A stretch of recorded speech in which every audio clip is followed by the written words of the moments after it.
Hi, and welcome to The Lamp in the Library. I'm Graeme. I'm Kim. And today we're going to be talking about two recently published books that we both read.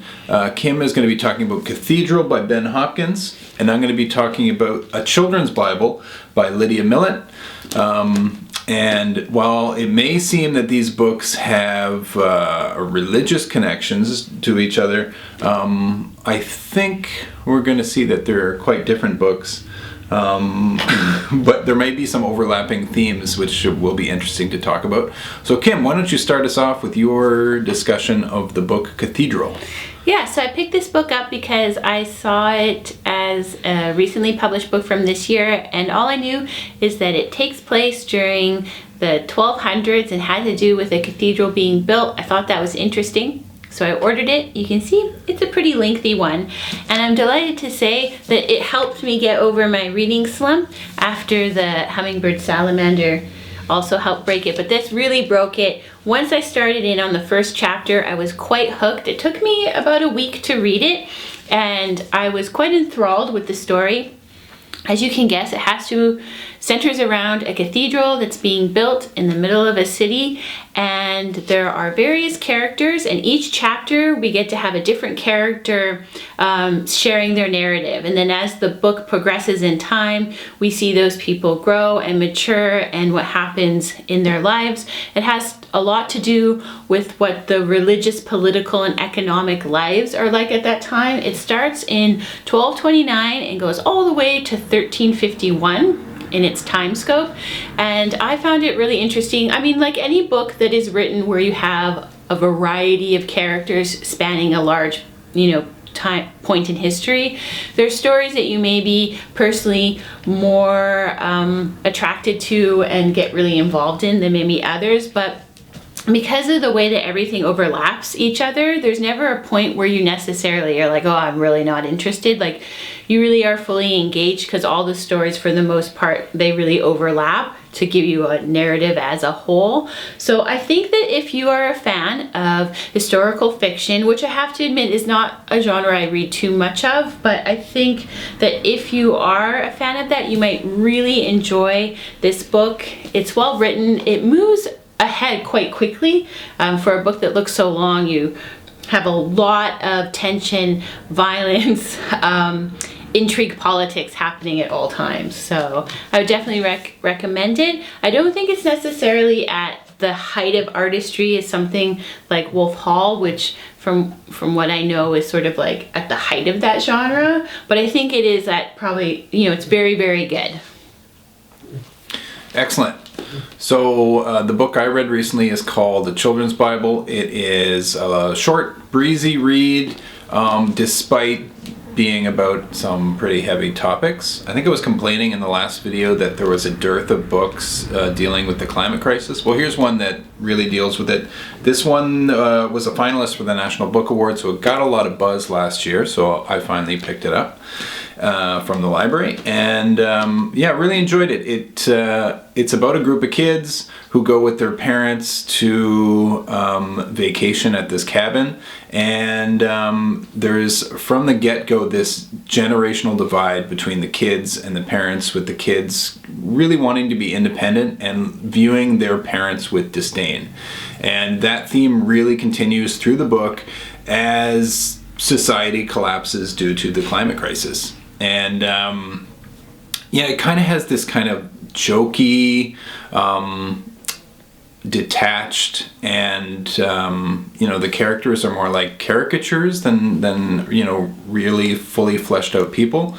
But I think that's a way for the author to really examine this kind of generational conflict, as one generation has to pick up the pieces and try to survive, as another generation is just kind of watching things collapse around them and not really knowing what to do about it, and they're kind of being blamed fairly or unfairly on creating the problems in the first place. And it goes to some pretty dark places, and there's lots of biblical allusions throughout. I thought it was a really well done book once I got into the flow of it, and it really had something she wanted to express. and yeah, I thought it was well done, and the ending was one of the most haunting endings I've read in a long time. So I highly recommend this book if any of this sounds interesting. Yeah, an interesting look at the climate crisis, and how kind of the generational divide, which you do see playing out in some of the discussions around the climate, where younger people are blaming, for example, baby boomers for their lack of action over the years, and their lifestyles, fairly or unfairly. So I think this author really wanted to kind of examine that more in depth through this, quasi-fantastical narrative. Well done. I think one of the things that also ties our books together is that the novel I read also goes into some fairly dark places. We have, the hunting for heretics and the burning of people alive. And there's also burning of people alive in this book, just FYI. Oh, there you go. What ties them? I guess neither book you could say is religious directly. Well, my book is called A Children's Bible, and the parents in this book are kind of like these upper middle class intellectuals, professors and artists. They have a very atheistic point of view, so they're actually, one of the kids picks up a children's Bible and they're like, why are you reading that? And I guess the point of that is that the children's Bible is like this sanitized version of the Bible. It has the well-known stories, it has these really colorful, happy pictures, but it doesn't have things like the book of Revelations, which is where things get weird and heavy. And the children feel in some way betrayed by the parents, because the parents were sheltering them and trying to protect them from the truth, which is that society is in danger of collapsing. And when it does collapse, the children, they just feel that they've been betrayed. And that was one way that the author was communicating that it's like they were living in this sanitized version with a society that was, not connected with the natural world. And then when that balance is destroyed, it can lead to the kids feeling alienated and feeling that they have to clean up the mess that their parents made.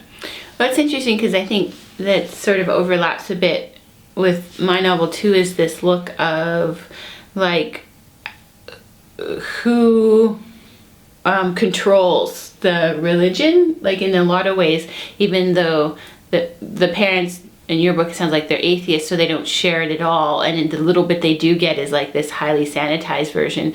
In my book there is a lot of conflict that happens over, well, who gets to say what goes into this cathedral, and even a rival cathedral for the people.